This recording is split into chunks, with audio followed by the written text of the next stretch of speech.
I'll tell you what, folks, it's 7:01. We're going to get this started. Welcome to Rotary Club of Arcata Sunrise, friends and Rotarians.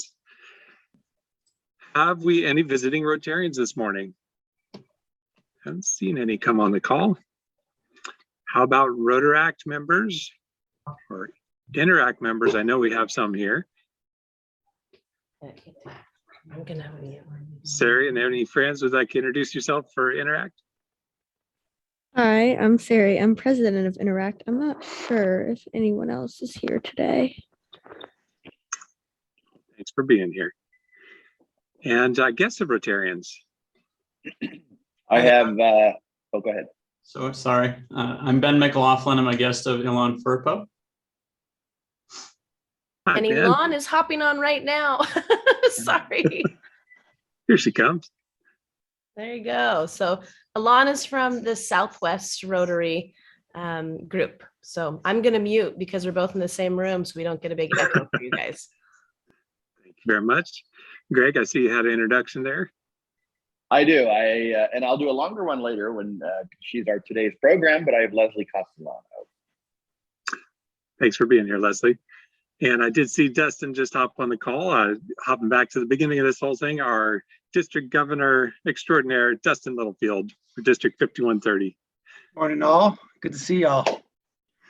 Good morning. Any other guests this morning? Yes, we have a couple people. I think we have, well, let's start with Mike introducing his guest. Nira is here with me as usual. Thank you. Hi, Nita. And I see in the chat, Robin, are you able to say hello? Hi, my name's Robin. I'm here for my third week as a guest. I'm working on my membership with AJ next week. Excellent. Thank you. And I understand Sophie introduced you to the club? That's true. Yep. Excellent. All right. Any others you see there, Maggie? I don't think so. All right. Maggie, can I announce myself now that I'm on? I got on a little Please. late. Please. Hi, Maggie and Ian. This is Elon from Southwest in Eureka. And I'm here, and I also want to introduce my friend Ben, who already announced himself a little bit. Ben's running for judge of the Superior Court, so I'm going around to the Rotaries and introducing him. But I'm also just happy to be here, and good morning. Good morning, Good Elon. morning. Thank you both for being here. Good to see you. You know, it's rare anymore, but you know, thanks to Terry, I get mail, and then our club gets mail sometimes too. So we got a couple of letters just this last week that Sophie forwarded to me, one from the Wheelchair Foundation that we donate regularly to, and their thanks for our ongoing donations to the foundation that provides wheelchairs for people that could not otherwise access them. And then we had a thank you note from Leaf at Redwood Coast Montessori. He thanks us for connecting them with Danco and helping to dig the holes for their garden fence. It's probably not readable up there on the screen, but they do have a functional fence up, and they're just setting the gate holes so that they can start planning where to start the garden and start putting in a pathway. So it's nice to hear from the folks in the community that we've been helping. And back in January, we had quite a few birthdays, which makes me think that springtime is, you know, that time of the year. But let's talk about anybody who enjoyed their birthday in January. I see you on the call, Scott. Why don't we start with you? Oh, yeah, sure. I was actually home in California for my birthday and had a great dinner with friends, and spent some time working on our house there.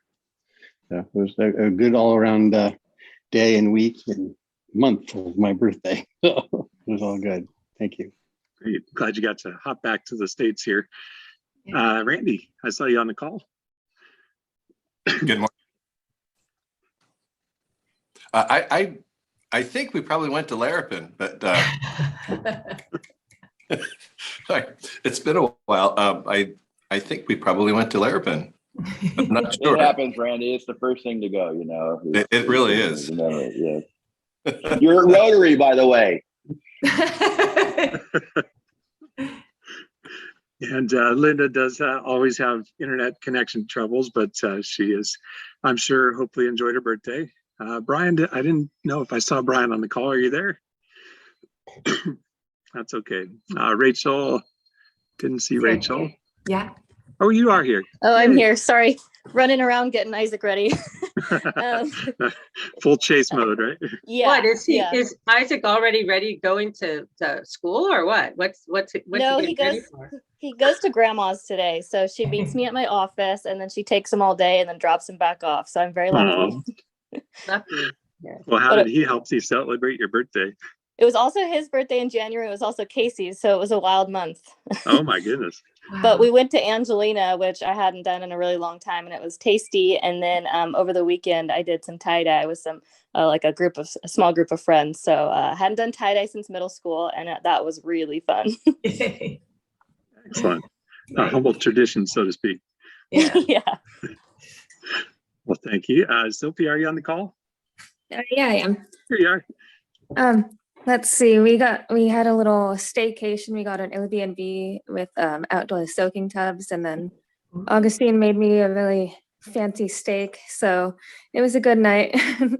And yeah. That sounds really nice. And Amy, are you here? Didn't see Amy. Didn't see Amy. Okay. Well, thanks everybody. Dick, we'll just do this open mic. Let's do a little happy birthday. It's been a while since we did that. Everybody's mic's out. Can you unmute everybody, Maggie? We'll see how this catastrophe happens. Let me see. I think, oh, no, I'm Here not we go. allowed to unmute people. Okay. Well, whoever'd like to unmute and let's give us a note there, Dick. I guess I gotta unmute first.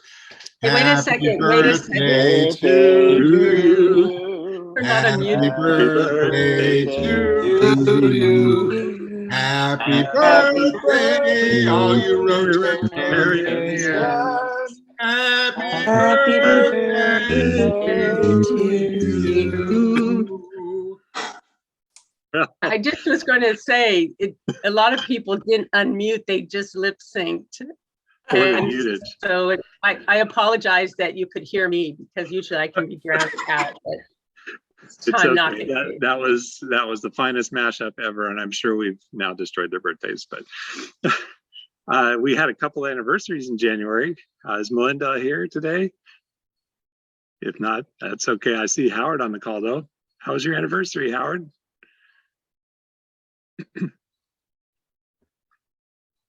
Uneventful. We just had a good supper at home, and we've been going on a number of interesting trips in the past few months. So that was our anniversary celebration. Thanks for recognizing it, though. Of course. Say hi to Rebecca for us. Oh, well. We got a notice from a activity beyond the club. Rotary Foundation does what's called a Peace Fellowship. They're a master's and a certificate program, two parallel programs where Rotarians can nominate folks to participate as a Peace Fellow.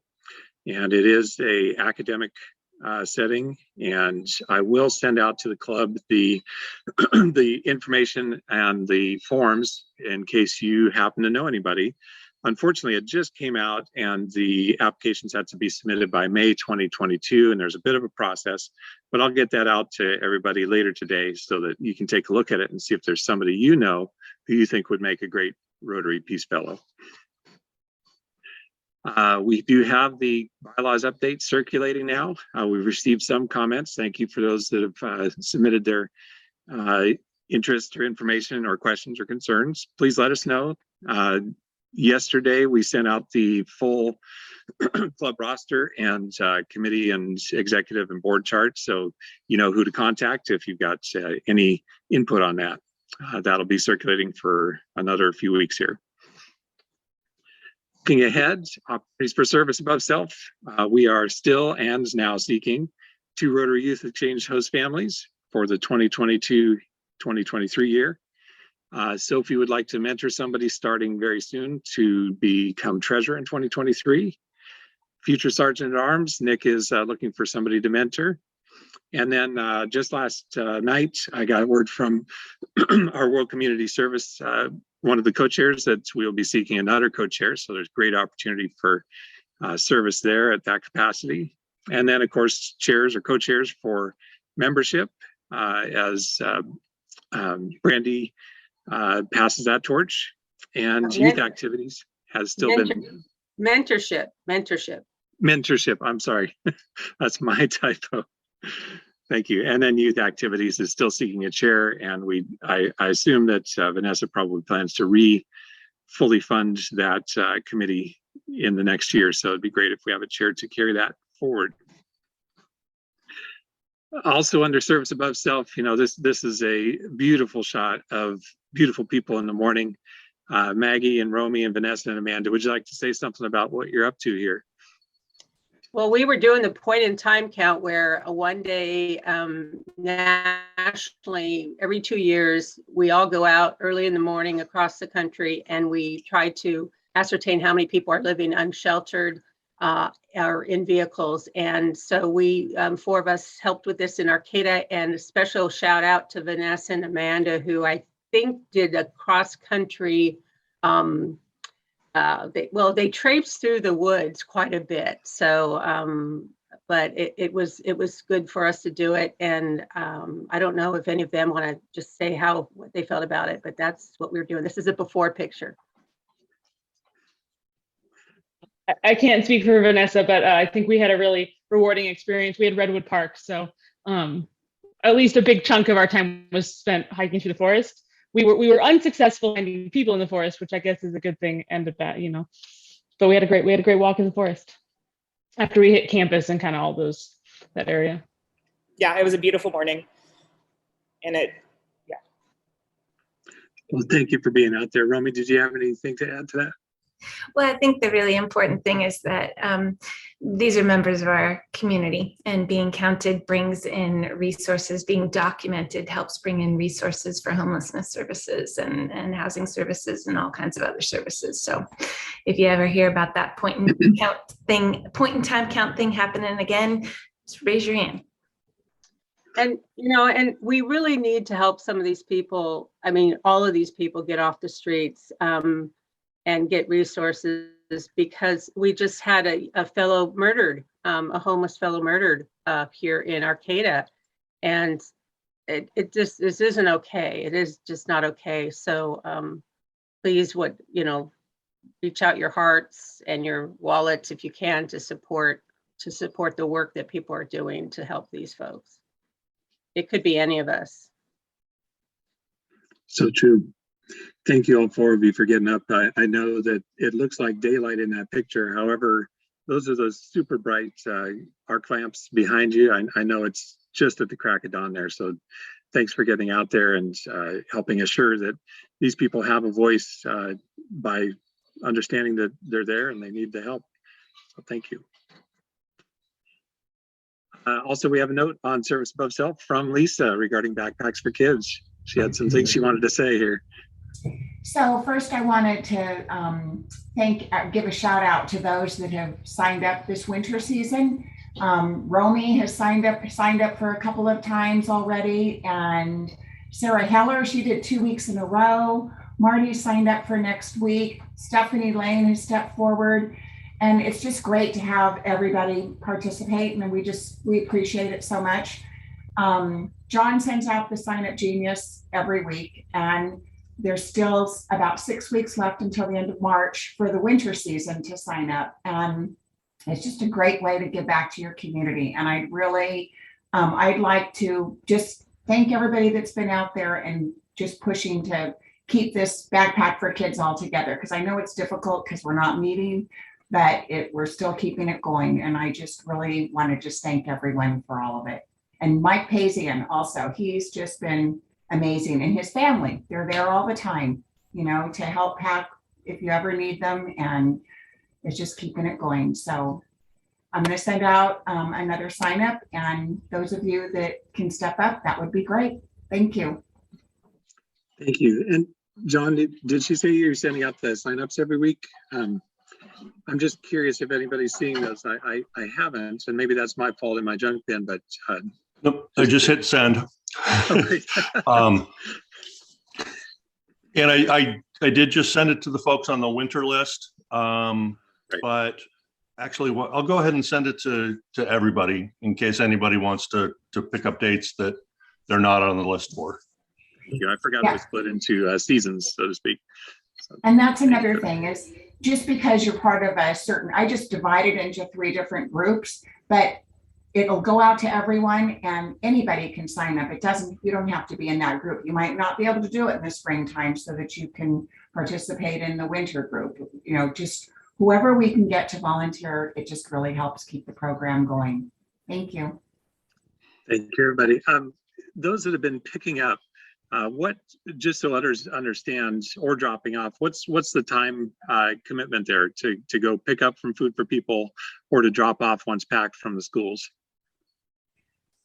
So pickup is from 12 to 12:30. It's a short window that they have, and that started with COVID when they had to cut back on services. So usually it's 12 to 12:30, and it's on Wednesdays. And I actually, when I send out my list, which I'll send it out and I'll copy you, Ian, this time, there's instructions and the times to pick up and the locations of where to deliver and options. You can pack and deliver on Wednesdays before 3 to the schools, or you can pack Wednesday evening and deliver Thursday mornings to the schools. So it's sort of up to you. Excellent. And I'll just pipe in when I do it. Oh, can you mute? Or volume down. Sorry.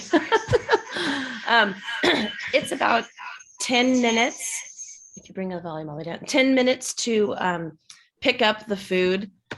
Packing takes about an hour and a half if it's only 2 people. And then drop off really goes so smooth. And I always plan for an hour and it takes me a half an hour. So it's really not a massive time commitment. And right when we're done packing, I always put the bags into my car. So literally in the morning, it's ready to go. So anybody who is thinking, oh, it might be too much, it is a super small commitment and a big impact. Thanks, Stephanie. I think it's important for anyone who's on the call that doesn't know what we're talking about. The schools designate certain kids that they notice come back after the weekend not having had proper nutrition, and it affects every aspect of their lives. And so our partnership with the food bank is to pick up the food.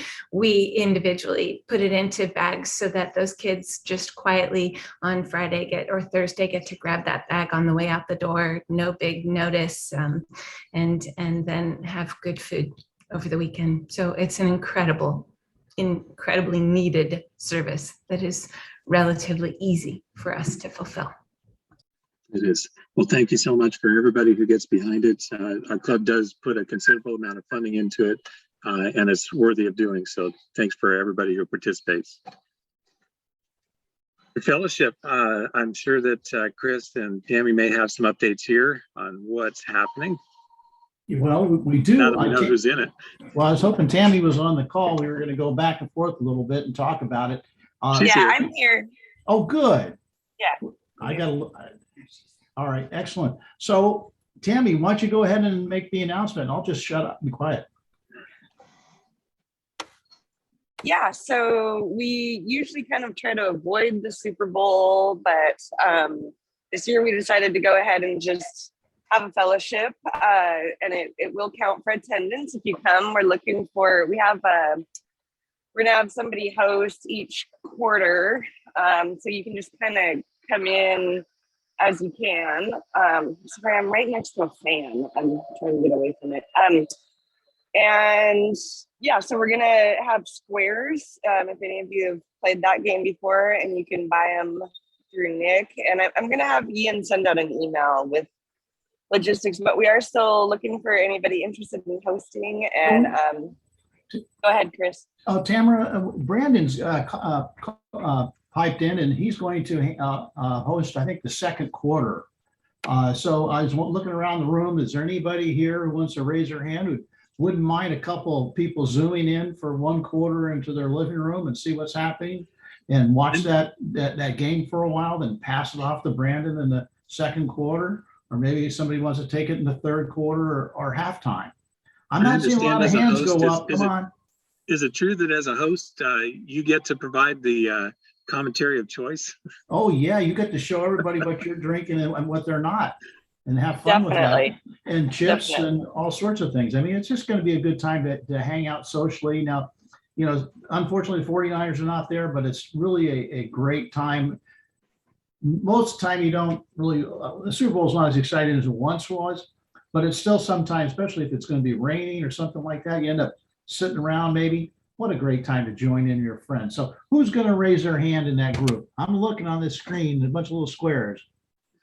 Come on, I want to see some hands. Dustin, yours is not up there. Jeff, yours isn't up there. Tom, Amanda, Janice, come on. I don't even have cable. I can't get the game. Anyway, give us some thought. It should be easy. We're just going to pass the baton from room to room on the Zoom meeting. Greg, you look like you're ready. Thanks. We'll put that out there, Tammy and Chris. Thank you very much for organizing it. And Nick, I'll just end up posting if nobody else does, but it'd be nice to Count have me some. in. Count me in help. for the fourth quarter. Okay. The exciting. Oh, Greg, thank you so much. Thank you. Yeah. I have no idea what I just signed up for, but I will do it. I'll be at my parents, so they'll bring them as well. perfect. Okay, and I see Maggie's jumped up there as well. She's going to host a quarter, so we'll get those assigned. Greg, you're on the fourth quarter, or Brandon's going to be on the second. It's going to turn out to be a great fun time. Anyway, Yeah, you buy can some put me squares down for for $10 one. a pop, and that means you might make as much as $400 if you win that final quarter. Is the way we're looking at it, unless we don't get enough people to buy, throw $10 in. Do we start Venmoing now? Can we start Venmoing for our quarters? By the way, you can, and that'd be great. After you do your raffle donation today, then we can start the $10. So we don't want to interrupt the raffle. This is a separate item. And you don't have to get just one square. You can buy 2 or 3 squares if you want to improve your odds. So it's a great way. And you don't need to be present to win. Anyway. Nick, what would you like those Venmos tagged as? Or sign. They should be written as like Super Bowl squares or something like that. Awesome. All right. Thank you. Chris should tell us how the squares are going to be allotted. Oh yeah, you see this lovely chart here that Ian's showing up here? Sorry, Chris. Let me interrupt real quick. If you're donating any money on Venmo, don't click goods and services, because then that charges the club a fee. So just do it as a regular thing, or else it'll only send us partial money and the club will end up paying some money for that. So when it says like click goods and services, don't click that option.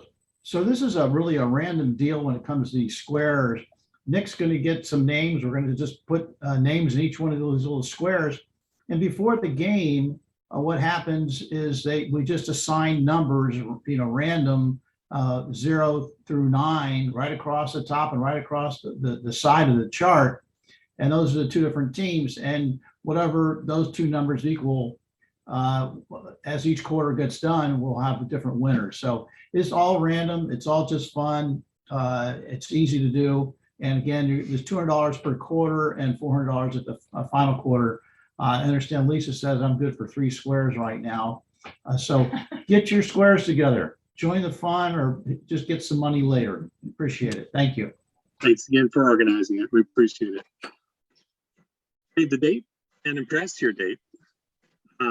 Angela had come up with a great idea to supplement some of our spring fundraising efforts, and she'd like to tell us about what's coming up next week on the 11th. Good morning. So next week on the 11th, I will have at least 2, maybe 3 complete Valentine's Day themed packages. So it's a wine box full of Valentine's Day focused items. So it'll be like wine and dinner and flowers, and I got some jewelry donated from Haliashi. Sorry about that. And So they'll each be valued around $600. Everything has been donated, and they'll be really complete, even down to the card. So all you'll have to do is sign the card and present your Valentine's Day gift. And so I'm hoping this to be a supplemental type of fundraiser for our group. I'm hoping to have 3, but some places have not yet. They said they would donate, but I don't know what I'm getting. So I hope that everybody else is going to be enthusiastic about our auction next Friday. And that's it. Thank you, Angela. And I got to say, Angela came up with this idea, went forward with it, and said, here's what we're doing. And we're like, oh, that's cool. Thank you. So nicely done, Angela, for just getting it done. Thank you. And Dustin, I've still got you here. I saw something flash by on social media, and as things happen, it disappeared after I saw it, so I couldn't capture it. But it was a big mural, it looked like, of some nice 50s hairdos there. And I'm curious, is that a prequel to your upcoming district conference? All of those people, if they were alive today, they would be invited 100%. That was I thought so. That was a mural of Richie Valens and Buddy Holly and the Big Bopper. Yesterday was the anniversary of their unfortunate plane crash, the day the music died. So as a Rockabilly fan and a music fan, I saw that mural and I was like, that's just, I want to see it in person now. It's on my bucket list to even get there, get a photo in front of that. But I threw it up there just as a shout out to them. So yeah, thanks for mentioning that. Of course. And since we're on Save the Dates, remind us, when is your Rockabilly Yes, conference? the Rockabilly themed concert that will be is at Fortuna River Lodge, live in person, May 20th and 21st. So that's a Friday and a Saturday. So we're now setting up all kinds of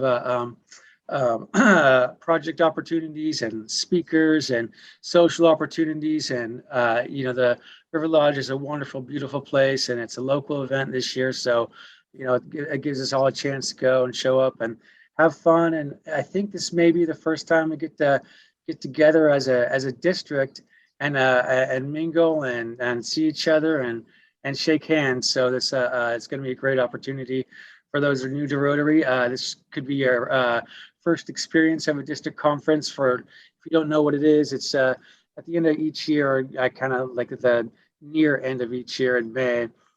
We celebrate what we've done throughout the year in our district and get together and recognize the contributions that we've done and have fun and have some speakers, and it's a really good time. So we're looking forward to it this year, and it's in our own backyard. So thanks for letting me plug that. I'll plug it as many times as I need, and let's make it a fun one. So absolutely. Thank you, Dustin. And we're really glad we're getting to the point where that's going to be able to be happening. So I assume there's be a sign up coming out pretty shortly here.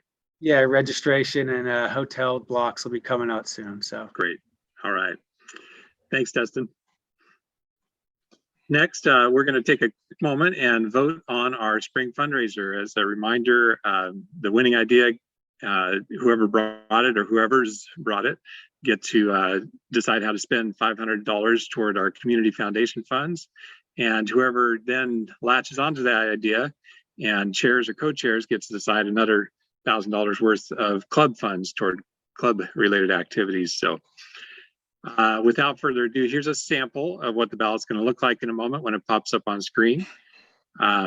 If any of the idea bringers want to take a very quick moment and recap. Chris, I believe you were behind the Arcata High School Carnival in the Big Top for the fundraiser. And my 2 cents on that is I think that's a neat item in the community to support. It's being developed. It's going to be able to be used by many people. And I think there's not just the track there, but there's probably different things that might need to be still purchased on that in that recreational area for everybody. So that's kind of what my thought was. But these are all fantastic ideas, I think, in their own right. Understood. AJ and Dorsiva, did you want to take a moment and recap? Yeah, the spring concert in the Plaza would just be a musical event where we look to recruit local student talent as well as local musicians who perform in our area. And it would include normal, like the silent auction or a live auction online, food, and we'd find sponsors for picnic areas all out on the plaza. And I think there was a late potential collaboration with Food for People. They're looking for kind of a finale to their walk, and that could be a potential partnership with that organization. Got it. Thank you. And then Dustin and Ashley brought the idea of Dustin Off-Field golf tournament that we had to cancel last fall. Dustin, you want to say a moment on that? Yeah. So it's actually the Sunrise Summer Scramble. And initially when we planned this out, it was to replace our spring fundraiser. It's a really fun way to get outdoors and raise some money at the same time. The lovely thing about this is, we've done it before. We're not reinventing the wheel here. We gear this golf tournament around having fun. There's a bit of a competitive element to it, but it's for everybody. And when we did it the first year, we had oysters and pizza, and and we had Greg on the hole one announcing people as they teed off. And so it's a really, really great event. It's really easy to put on. We have a committee around it. It's a known quantity. We know we can make around $20,000 around it, and even more now that we can get more people involved. When we first put this together, it was during the darkest times of our shutdown. We had nothing, and now here we are, and we know how to create a safe, fun, open event, and it's really easy to put on, I'll be able to put some energy into it as much as I can, but we have a great committee around it, and like I said, we have the book for it. We know what to do, and it's exciting, and how we like to make things fun, and we could definitely spice this golf tournament up and add any kind of component of fun we'd like to, and bring anyone else in that we'd like to partner with. So there you have it. All right. Thank you, everybody. So just so we're all clear, these are all great ideas, and thank you for brainstorming and bringing them. Just because there's only one winning idea here doesn't mean that we can't incorporate elements into whichever one it is. And these ideas don't go away. Hang on to them. Whichever ones we're not doing this spring, hang on to them and bring them forward, because I think they all have great merit. So here comes the poll. We'll just take a moment, and it should come up on your screen there. There it goes.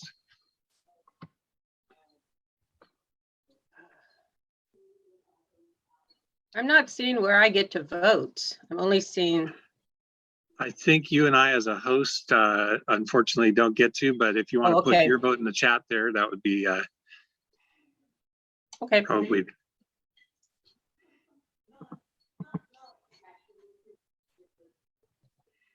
We're at 70% participated now, 73.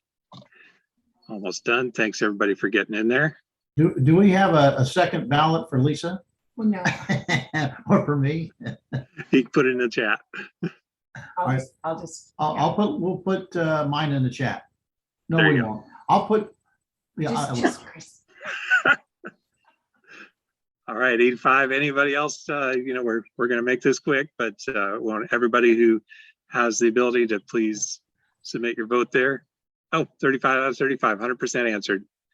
So, Dustin, congratulations, and everybody else, thank you very much for bringing these ideas. I really mean it.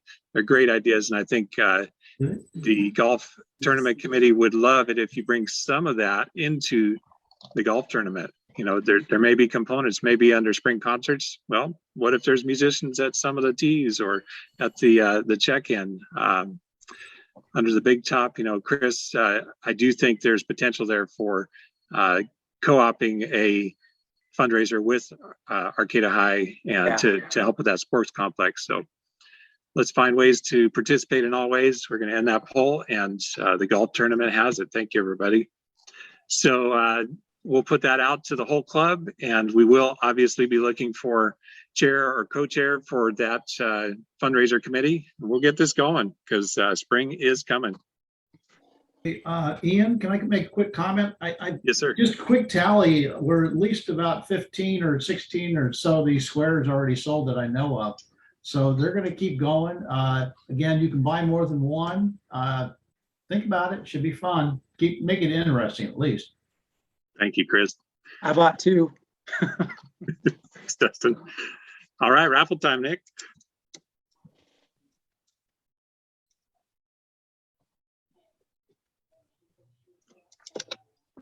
Sorry, Nick, I may not have given a good cue. There you are. Thanks. Yep, that's all right. All right, so let's do the raffle, and today's big win is $30. So let's see who's going to be with the winner.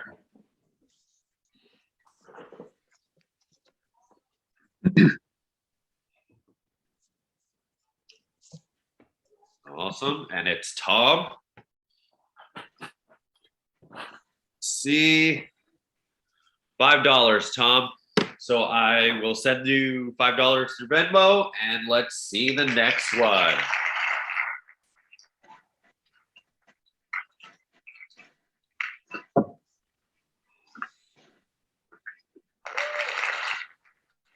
All right, and Janice.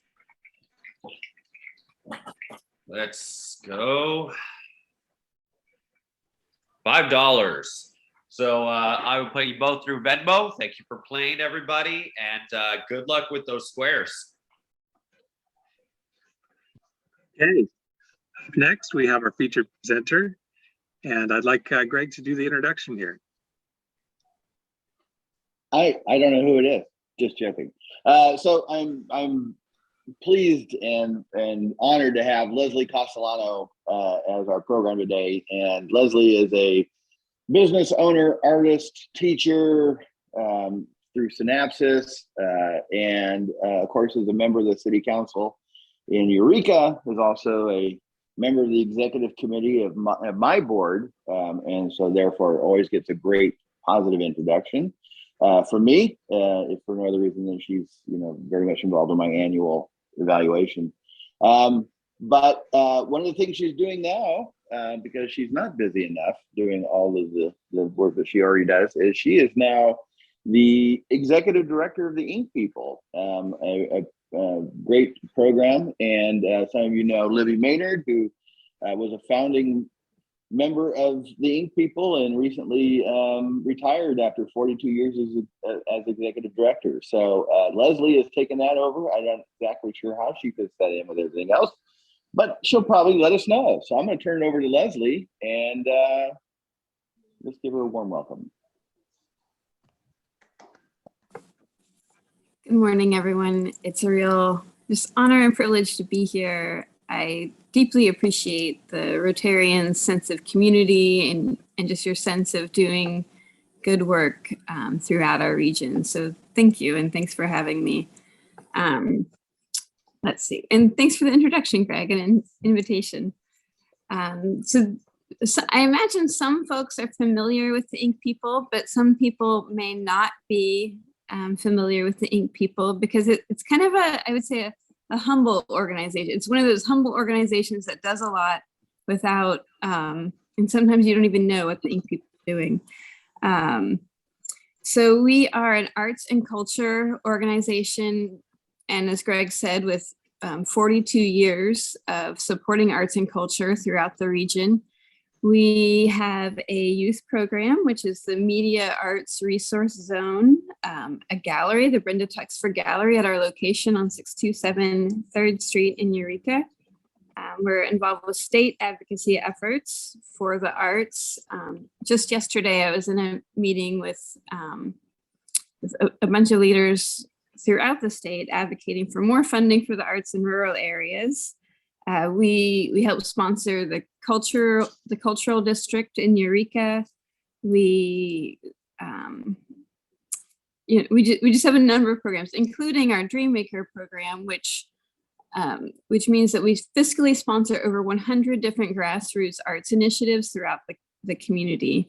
I want to lift up that program for just a minute, because basically what we do is we give infrastructural support to to people who come in and they come into our office, or they, meet us on Zoom these days and say, I have a dream, or I have a vision for something good that can benefit the community, through an arts and cultural lens. This can be anything from a fiscal responsibility program for artists and community members, to the street art festival, to a poet laureate program, to school programs, to numerous programs that lift up perspectives from other cultures to bring more visibility and acknowledgement of cultural pathways.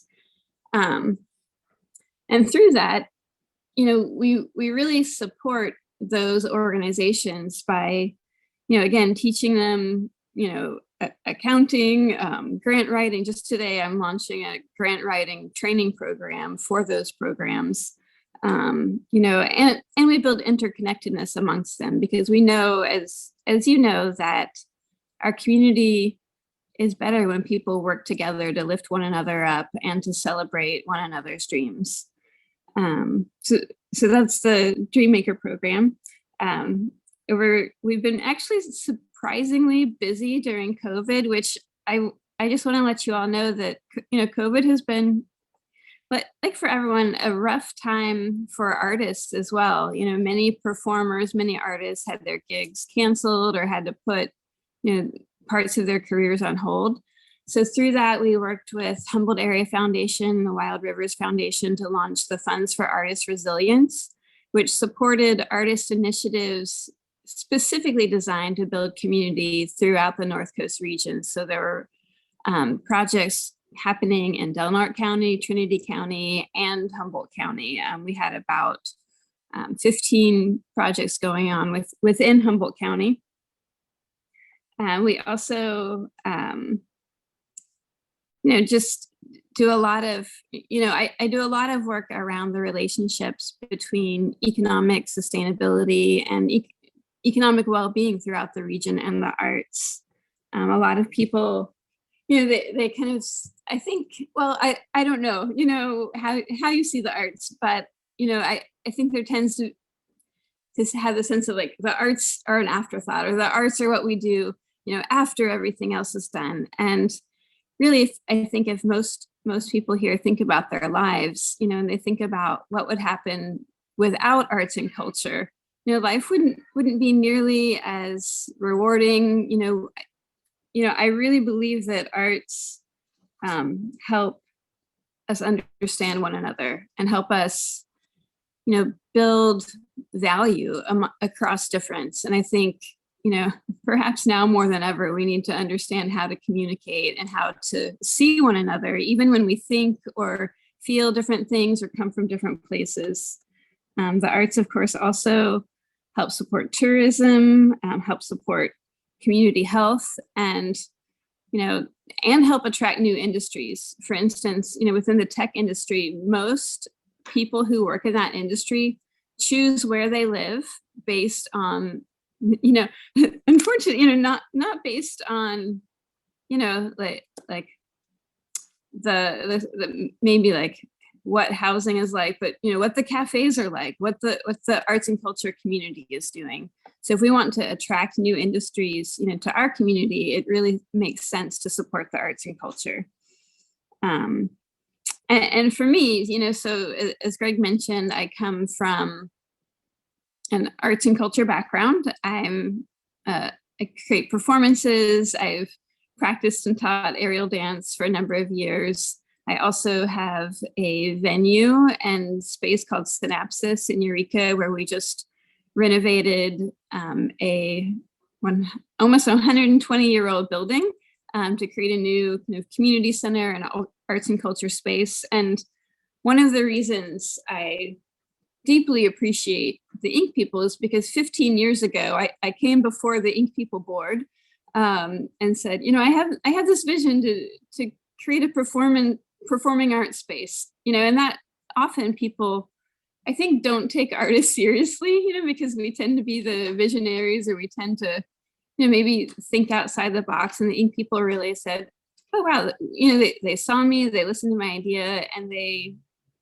thought it had merit, the board at the time. And And since then, I've just been a big fan. And, and now that program, we're really creating a kind of nexus point and route for community benefit here in Eureka. The Ink People does serve artists and cultural initiatives throughout the county and throughout the region. So, through the DreamMakers, there's, just neat projects happening up and down the coast. We also work collaboratively with other arts organizations. Something I appreciate is that, there are possibilities of valuing what someone else is doing. Like the Arcata Playhouse is a kind of a longtime collaborator, and I do a lot of work with Jackie and Laura and the folks there, and there's ways that through working together we really do make our community a more vibrant place for all of us to live and participate in.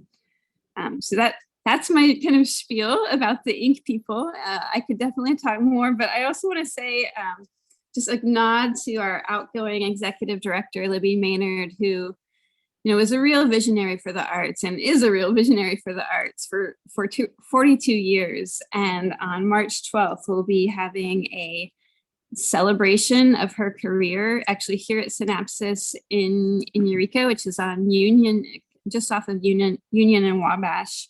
And we're putting on an outdoor street festival with drumming and music and food carts and all the fun stuff, bringing joy to the streets here and lifting up just the good work of Libby Maynard. So definitely I'll make sure Greg and Ian know about that so they can let you know when that festival is taking place. I'm happy to answer questions, or if there's anything you're curious about in terms of art, culture, our regional well-being, happy to talk about that.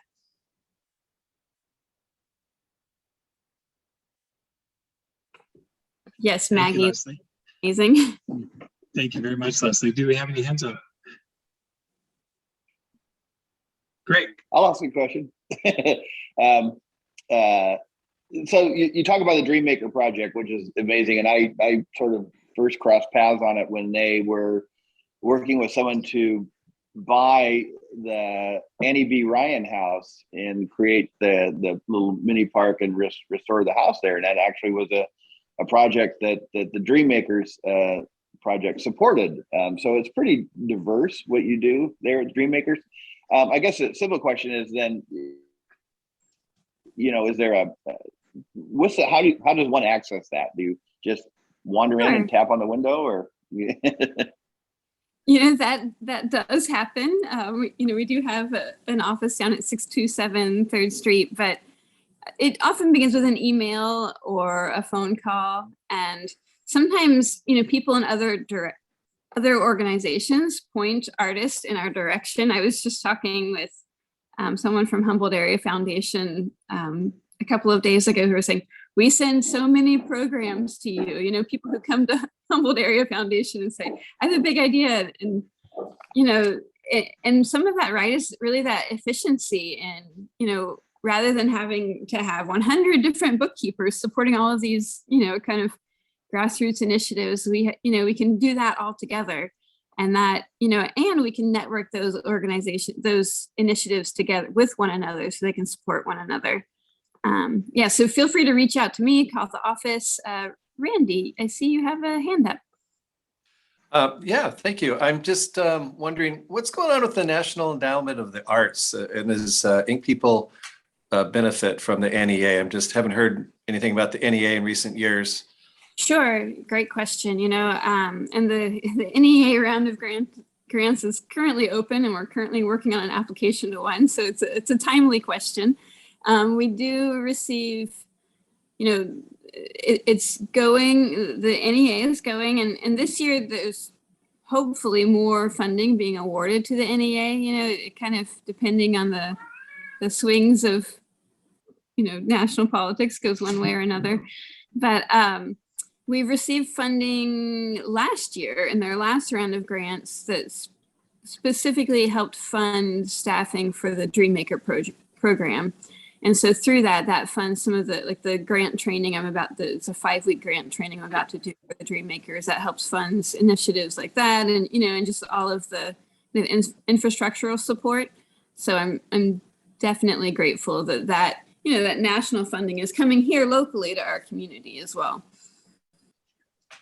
Thank you. Leslie, I have a question. So a few minutes ago, you mentioned that some of your referrals for people with ideas come from Humboldt Area Foundation. Do those tend to come with funds to back them through some of the endowments that are set up through HAF? There isn't currently an arts and culture endowment. They did fund the Funds for Artist Resilience. And it, as you may know, over the last year or so, HAF has come out with a new strategic plan. Again, with deep appreciation for all that HAF does, they haven't centered the arts within that new plan. And so that's something I'm actually conversing with people in the community, that I think there's space to perhaps create some sort of endowment or ongoing fund for the arts, so that we can really make sure that these myriad benefits continue, and not only that have more just everyday sustainability. Every time I visit your website, I continually notice the ongoing addition of partners in the community and different types of artistic outlets that Ink People facilitates and coordinates. At what point, at this point, how many different types of community arts outlets are you supporting and organizing with? I know. Well, there's about 112 DreamMakers, and then so that keeps us pretty busy. And then we have our own core programs, such as the Media Arts Resource Zone, youth program, the gallery. There's several other core programs there. So we stay quite busy. Right. Such a creative community. Any other questions or comments from the group here? Okay. So I just want to say that it's so amazing, the DreamMakers project, because I've seen people, I've known people who have had ideas or wanting to get started, and they just need a little help. They need some guidance, and they need a nonprofit, or they need a structure to have donations come to them. And to start your own nonprofit when you're just starting out is that would sink anyone's creativity. They would lose their will to live if they had to do that. So I really appreciate that you create that format for folks to get started on their creativity or move it up a step, because it's so complicated otherwise. So I really appreciate that. Thanks, Maggie. It does make a huge difference. We have a program coming that I was just meeting with yesterday that's supporting children who are, in the who are recently adopted, and making sure that there's wraparound services that include art and culture activities to support them. And they're coming, eventually they want to be their own nonprofit, and we support that and help with that as well. But this is allowing them to get started earlier and to receive some funding so they can really start directly implementing program in the community, actually starting, next week, right? So with that, it does help organizations get a start. Well, great, Les. So you had mentioned at the very beginning that, when it's possible, many of us pick the places where we choose to live, if we have that privilege, to sink in with our artistic interests. And it's really not a home until those blank walls have art on them, and it's really not a home until there's music playing in the home, and it's really not a home until the little trinkets and objects that you bring home from the community that give you joy and nourishment to your soul. It's all about art. So you're right, so many of us think of it after work, but it really is at the forefront of our lives to have art as an important part of our lives. So thank you for leading the ink people and all the members there do for the artists in our community. It is desperately needed and highly valued. So thank you very much. In honor of you presenting here, you heard earlier, we got a letter from the Wheelchair Foundation. We make a donation in our presenter's name. So there'll be a donation to the Wheelchair Foundation in your name for folks that could not otherwise afford a wheelchair. So thank you again for presenting today. Thank you so much for having me. Speaking of arts, I like to close the meeting with a parting thought in the form of a haiku. Volunteer yourself. You have more time than you think if you spend it well. Thank you, everybody. I appreciate all that all of you do. We're really excited to have our fundraiser picked. Do stay tuned for next week when we have an in-club auction, thanks to Angela's efforts there. And watch for a rather long opportunity email to get involved with the fundraiser and the other things we're doing. Have a great week, everybody. Weekend.